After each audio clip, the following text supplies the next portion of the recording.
Welcome to Upon Further Review, a series where we look at films that have a certain reputation, whether that's good or bad or indifferent, and see whether or not it truly deserves that reputation. And today we're starting with a big one, because today's film has a reputation of being the scariest film of all time. The Exorcist. I don't know why I took a dramatic pause there. It says it in the title of the video. You must have... It's The Exorcist.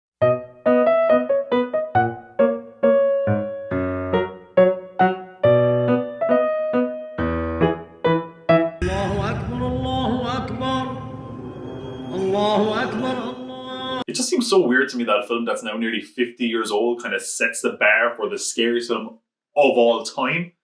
And like anytime there's like a hot new horror film out now, people are like, it's the scariest film since The Exorcist. It's just like, you're going back a long way there, man. I don't know, it also kind of set that trend where like if a film comes out now and people are passing out or throwing up or having heart attacks during the movie, it's really, really scary. And it feels that kind of hysteria just reached its zenith with The Exorcist. And it carries on today, I guess. And despite all that, I've never actually seen The Exorcist. They had that cut that was, that version you've never seen. Could have been any cut for me. One of the 7 million cuts there is. Well, today that changes. So, spider walk your ass in here, put some pea soup on the boil, because today we face our demons with The Exorcist. The one hope. The only hope. The Exorcist.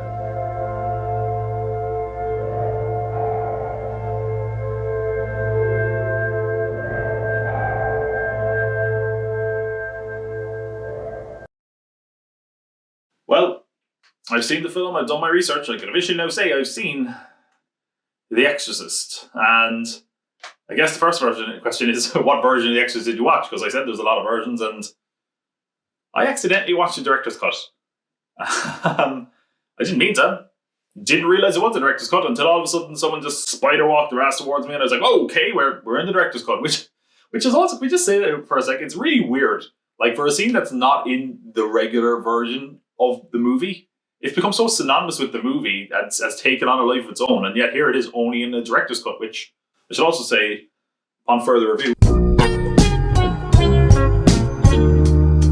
it was more of a writer's cut. William Peter Blatty wanted the spider walk in, who was the writer of the book and the writer of the screenplay, whereas director William Friedkin didn't want it in. He felt it came too early in the story, and yeah, that was kind of my opinion as well, to be honest. This feels like a real escalation of Reagan's condition. Now, I do also think it's a bit over the top, the spider walk scene, so I kind of don't know if it's necessary to include it. I know there was a more toned down version that was also shot, but even that feels like a bit much. But then again, if you ask me, I kind of feel like the iconic headspin is a little bit much as well. It just, I don't know, it feels like you could take that out of the film and you'd still have the same kind of effect as much as it's a memorable moment. I don't know. You spin me right around, baby, right around. Feels like there's a real kind of creative friction between William Peter Blatty and William Friedkin, to be honest. It feels like they got on really well, but they have some like really differing opinions on certain parts of the movie. They're like an old married couple, really. That was either Billy's office or... It was 666 Fifth Avenue. The film has a real enduring legacy that I find kind of fascinating. I think it's sort of endured because of, the idea that people kind of saw it as taboo, and whether or not this should have been an X-rated film, and just the general religious controversy surrounding it. And honestly, the fact that it was banned in so many places, and oftentimes it was banned on home media, which the more I think about it is probably the reason why something like The Spider Walk could gain some legitimacy, because a lot of people's first time seeing this possibly would have been a cut that included it. And because of that, the lasting legacy of fear that The Exorcist leaves behind us, I should say, is sort of odd, because I think it comes from the initial hysteria surrounding the film and the public perception that it was sort of wrong or immoral. I guess it was when she was talking the devil's voice. When she started talking like devil coming out of her. The people most susceptible to being profoundly upset by the film are those who went in believing in the devil, Roman Catholics especially. I honestly feel like that has kind of shaped the narrative of the film and the reception to the film more than people's genuine feelings towards the movie. Did any of that make any sense? Brings us back to the pivotal question. Is The Exorcist the scariest film of all time? And I'm going to answer that with another question. Is The Exorcist a scary film at all?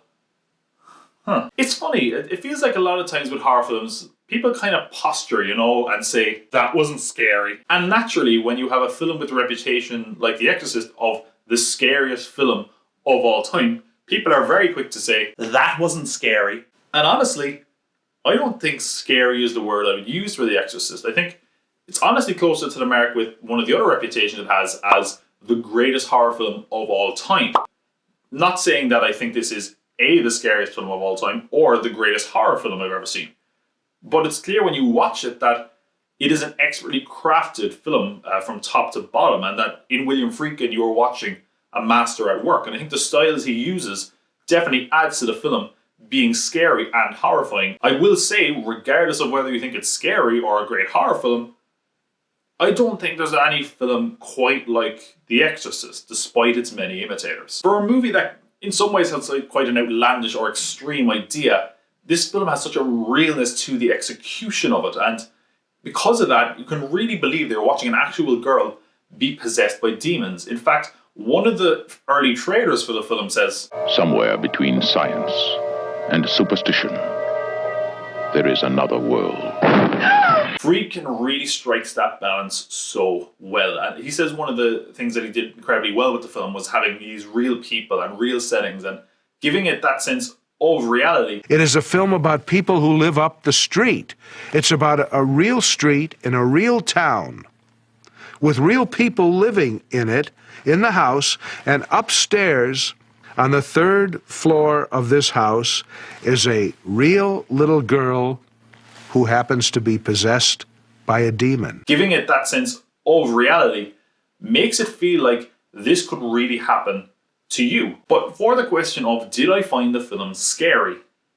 It's honestly a really tough question to answer, because it certainly made me feel tense and put me on the edge of my seat and made me feel a bit anxious. I mean, at one point, even though I say I wasn't scared by the film, my phone went off and it scared the shit out of me. So I don't know, does that make the movie scary or does it make my phone scary? I'll let you be the judge of that. As a cinematic work though, it is just excellent. I mean, it is absolutely a 70s film in its pacing, which is to say it's pretty slow, but that's not a detriment to the film in my opinion. While the opening is certainly very, very slow, it serves the purpose of letting us kind of see that Regan is this kind of sweet and innocent little girl, which makes her eventual corruption so much more devastating, which is, of course, credit to Linda Blair, who plays Regan, an amazing child performance, but also her fantastic chemistry with her mother, played by Ellen Burstyn, the character of Chris McNeil, which their relationship just feels so authentic, and seeing them interact early on in the film is very sweet, and we really kind of get an insight into their relationship, especially when there's no father in the picture as well. It's just so relatable and upsetting seeing Ellen Burstyn's character just wail and be in total anguish, not knowing what is wrong with her daughter. It's absolutely heartbreaking. What are you talking about, for Christ's sakes? Did you see her or not? Jesus Christ, won't somebody help me? You don't understand. Your daughter. God, could you help her? Just help her. Although at least one of those times she's crying not because she's upset, but because the director literally fucked her across the room. I had a rig around my midriff with a wire coming out the back, and the stuntman was pulling me. And he said, give it to her this time. You see me hit, and you see me reach for my back. I screamed. William Friedkin is a total psychopath, but it is just, there's something so relatable and so upsetting, because it is so legitimate that we're watching someone not know what is wrong with someone they love. It's something that a lot of us have had to deal with in our life at times. We see them exhaust every possibility until we get to the supernatural component. The psychological problems or medical problems are all ruled out, but even that is so very upsetting and kind of horrifying. One of the most upsetting scenes in the film for me wasn't watching the exorcism, it was watching her go through a neurological scan. And again, striving for that realness, William Friedkin used actual doctors for the scene because he saw the procedure being performed a year prior. And it's really upsetting and slightly relatable, and it really makes us feel for these characters and what they're going through.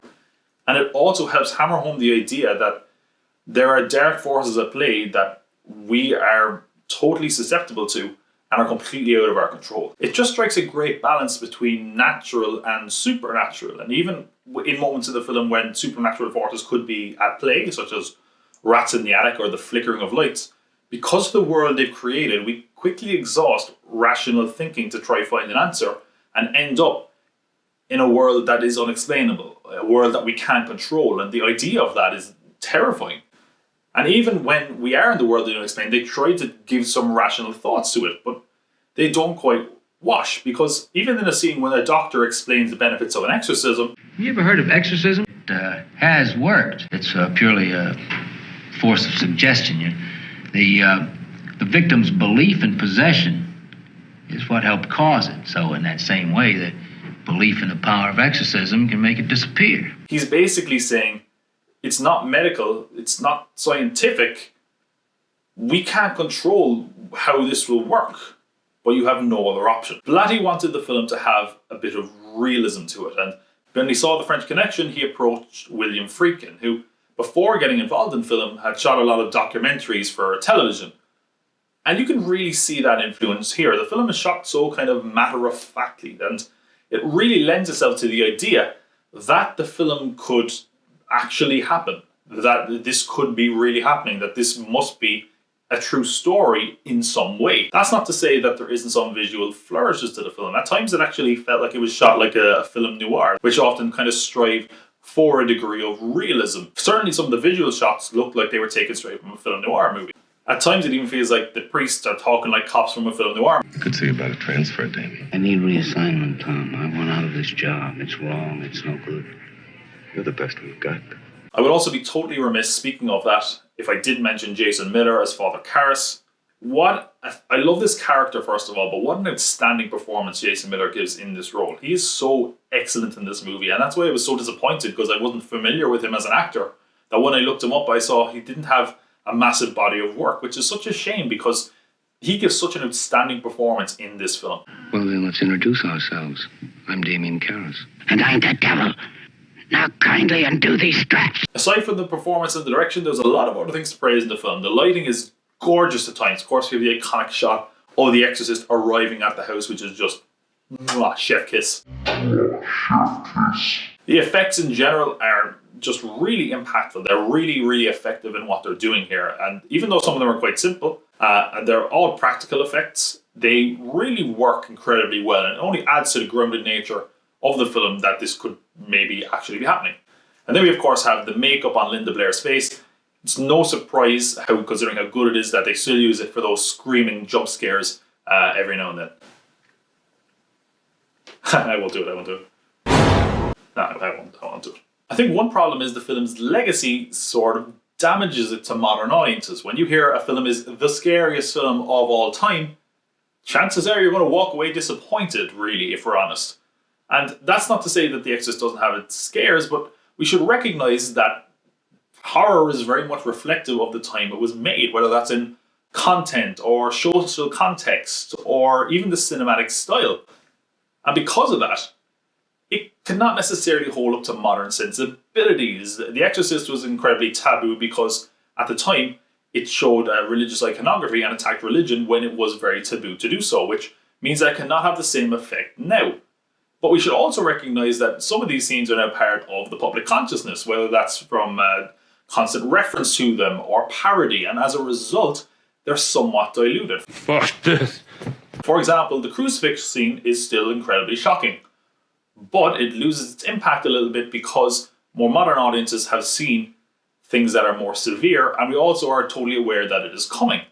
That being said, I didn't see the thing after it coming. That shocked me. Lift me! Lift me! What the fuck? Now, it's also likely a case that subsequent films have borrowed enough ideas or taken enough elements out of the film that the pioneer of it all, the original Exorcist, can be seen as slightly tame or redundant.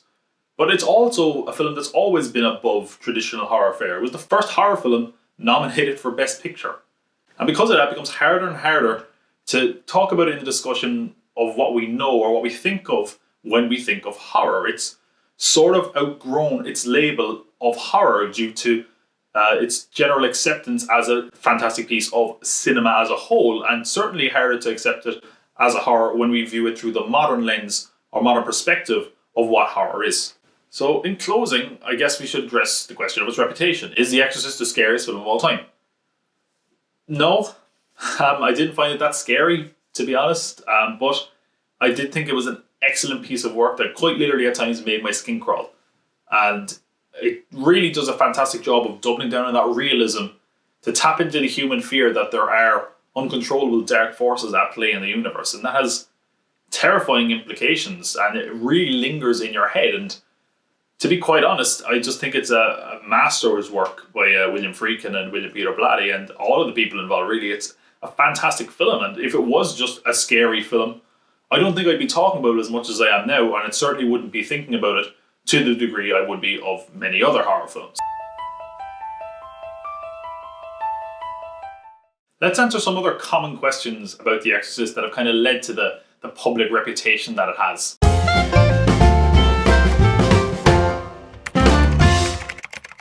Is The Exorcist based on a true story? It's certainly based on a story from the 40s. I think it was a person called Ronald Doe that was exorcised, or that was a pseudonym at least. This was a verified, seemingly story that was certainly reported on. I guess the question of whether it's a true story depends on your mileage of how much you consider exorcisms and demonic possession to be true, but certainly it was based on a true story that was written about and reported on. Is The Exorcist scary? No, I didn't really think so.